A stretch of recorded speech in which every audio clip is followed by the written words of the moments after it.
It was a special holiday on the island of Sodor.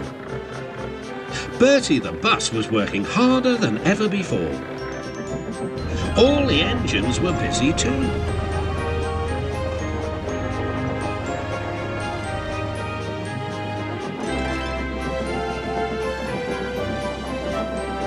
Duck was waiting for his next journey. Near him stood a red bus, but he didn't look friendly like Bertie.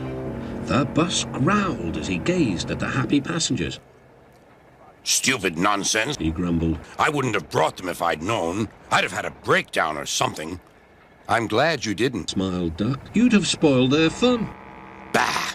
Enjoyment is all you engines live for. One day railways will be ripped up. Duck felt shocked at such an idea. We have a friend called Bertie, and he's a bus, but he likes the railway. Sometimes he teases us about it, but he'd never want to see it ripped up, growled the bus. I know Bertie. He's too small in size to be of any use. Duck took no notice. That bus is silly, he thought as he steamed away. At the junction, Duck told Oliver all about him. I call him Bulgy, chuckled Oliver. Then he puffed happily away. But that afternoon, when the two engines met again, Oliver was no longer laughing. Bulgy's friend has come, he said. He's rude too. He's taking Bulgy's passengers home so as to leave Bulgy free to steal ours. But he can't, objected Duck. Bulgy says he can get them to the big station before us. Rubbish, replied Duck. It's much farther by road. Yes, continued Oliver, but Bulgy says he knows a shortcut.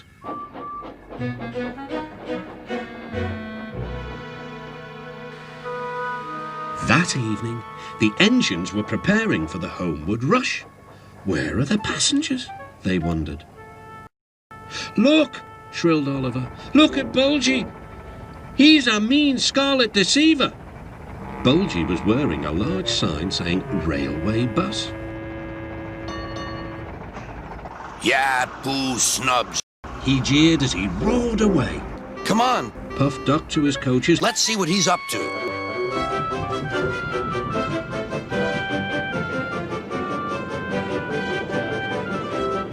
Duck wanted to pay Bulgy out, but he wasn't sure how.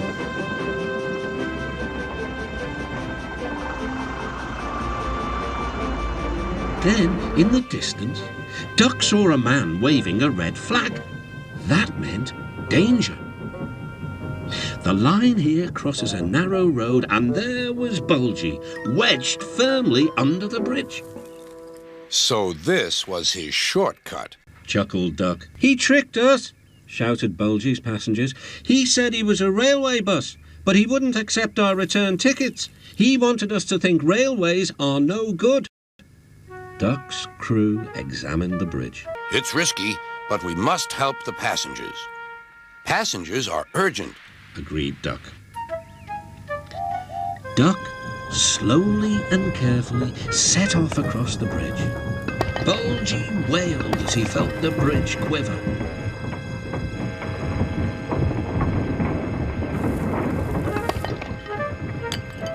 Stop! He shouted.